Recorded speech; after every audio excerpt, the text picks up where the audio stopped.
Hey, and Horror for All gang, Tom here, trying something new for a bit of a change. It's Easter Friday, Good Friday. It's actually been pretty great, to be honest with you. But I was watching a film earlier and I kind of wanted to go a bit more in depth and try a bit more of a long form video format with you today. So today we are going to be talking about The Things. I don't have the prequel on DVD, but the Thing from Another World and 1982 film I do have. And yeah, so we'll start with The Thing from Another World. So this is a 1951 sci-fi horror film. All of these films are based on an earlier book, I think the 1930s, called Who Goes There? And The Thing from Another World is I would say a superior sort of 50s sci-fi horror film. There was a bit of a spate of these kind of films in the 1950s. You had the idea of like so-called monster features as well. You had sort of, Creature from the Black Lagoon and things like that. But I think The Thing from Another World is one of the better films of that genre. Now, it is a film that has, I'd say even by modern standards, one amazing scare in it. A very, very good one. It also, as a bit of a fun fact, has one of the first ever full body fire stunts. So there's a scene where the thing gets set on fire and it runs through a wall, fully ablaze. And yeah, it's one of cinema's first ever full body fire stunts. So if you watch it, pay credit to that actor and the stunt team for that. What was interesting contextually, and I know I was talking in a previous video about the idea of horror films reflecting the fears of society at the time. Obviously, this was 1951, so obviously America at the time was definitely going through its own period of sort of fears about communism and, McCarthyism and the idea of sort of reporting your neighbor for suspicious activity or communist-like behavior or sympathies or things like that. And if you look at The Thing from Another World in that perspective, it's quite an obvious analogy that's being brought here. The idea is that the thing is imitating people in this Antarctic station. So the idea is that it, what looks like your colleague or your neighbor or your co-worker or your friend is actually something that they're not. And obviously that ties in quite strongly to the idea that, your all-American white picket fence neighbor could be, as American as apple pie, but deep down they could be a filthy commie. And obviously it's kind of playing on those fears as well. One thing I did pick out of it as well, not after the first viewing, it took a couple for me to kind of notice it, but the idea in the film is that the scientists in the film are pretty, what's the word? They want to explore the science regardless of what the cost is. They want to capture the thing and find out how it works and things like that, even though to save people it has to be destroyed. And obviously I guess this idea is actually, this is what, 6 years after the dropping of the atomic bomb on Hiroshima and Nagasaki. To be fair, I did watch Oppenheimer a bit before the last time I watched The Thing from Another World, so maybe that's where I draw the connection. But obviously the idea that the scientists are there to just do science stuff regardless of the human cost, obviously I think can have its parallels drawn as well. And then obviously it's American servicemen that saved the day. Obviously that kind of post-war jingoism about, it's the servicemen, it's the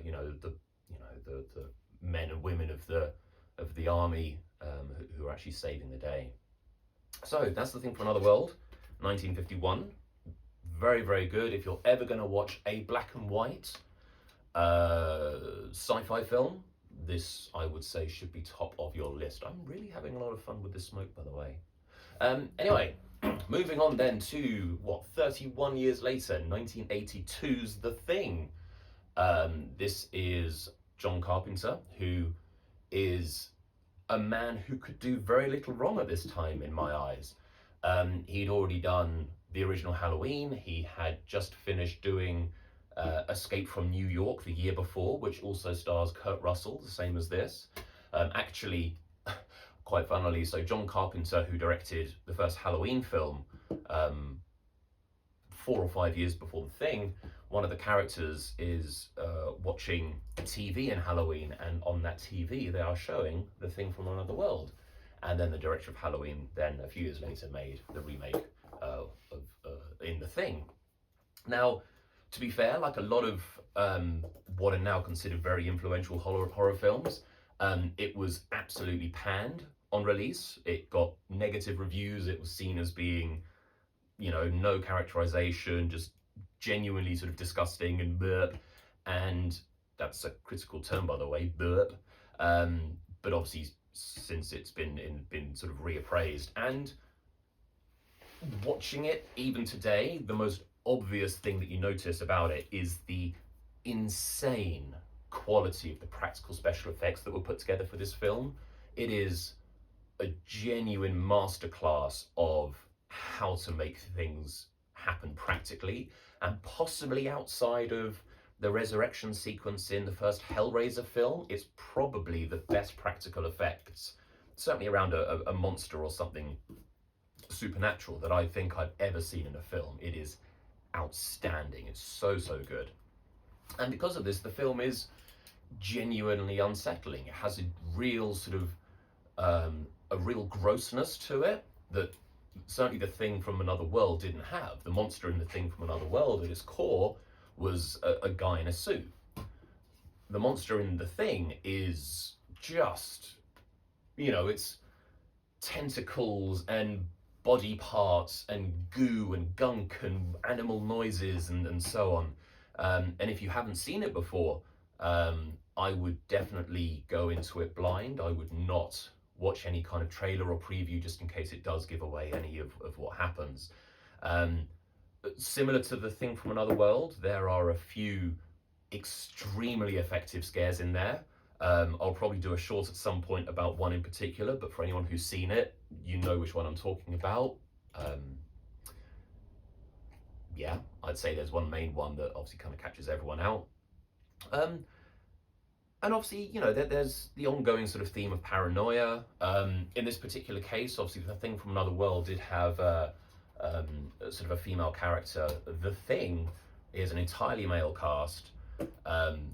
Again, it has these themes of paranoia. It's 1982, so it's still the Cold War. It seems a bit more cynical than The Thing from Another World. There's a lot of ideas of mutually assured destruction, and the idea that, to stop the thing getting out, everyone has to die, basically, or everyone has to stay trapped in this area.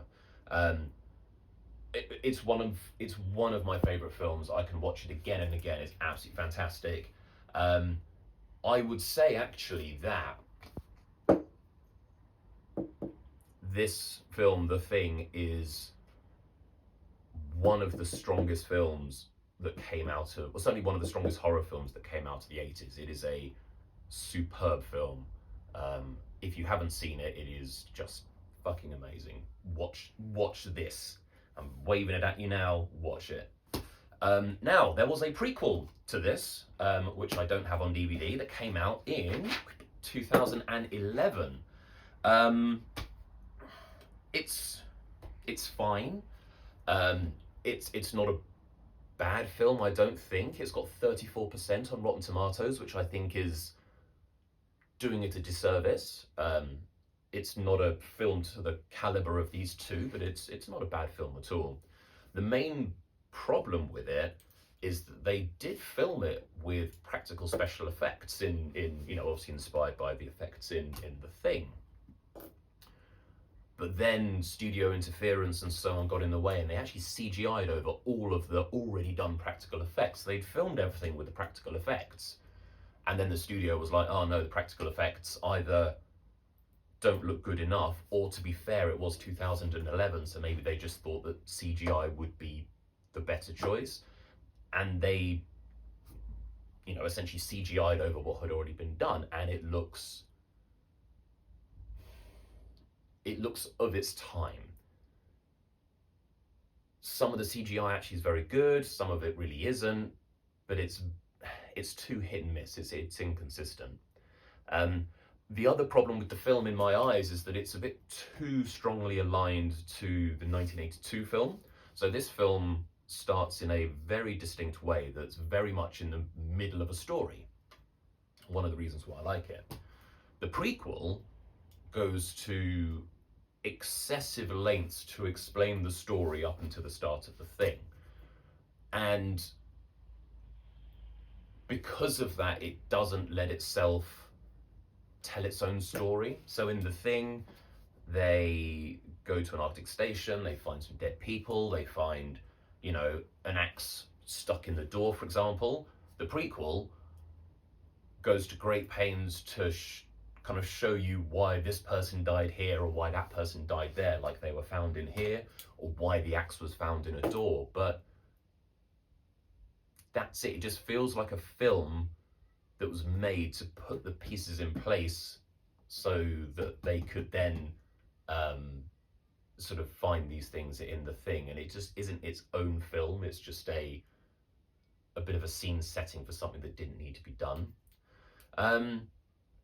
Yeah, so I've rambled on for a bit, but by and large, these are films that I would thoroughly recommend. They're all a bit different in their own way. The Thing from Another World is, like just a solid quality black and white sci-fi horror. 80 to 90 minutes in the vein of films of that age. Just a lot of fun. A couple of good scares, looks great, black and white, sort of classic acting. Yeah, it's got its place. The 1982 Thing, just mind-blowing effects. John Carpenter at the top of his game. Super cynical, super gross, but a very solid horror film. The prequel, if you've watched The Thing, you're not doing a disservice by watching the prequel. But if you haven't, it won't mean anything to you. So, yeah, that's kind of where we are with that. Right, that is it from me. I hope that you've enjoyed this. I've enjoyed watching these films, obviously. I kind of enjoy sharing this with you as well. I hope you've enjoyed watching this. And hopefully I've inspired you to maybe watch some films you haven't seen before. If you've seen any of these films, please comment on your thoughts. And as always, bell, like, sub, comment, thumb up, thumb down. Just let me know how you're doing. Peace.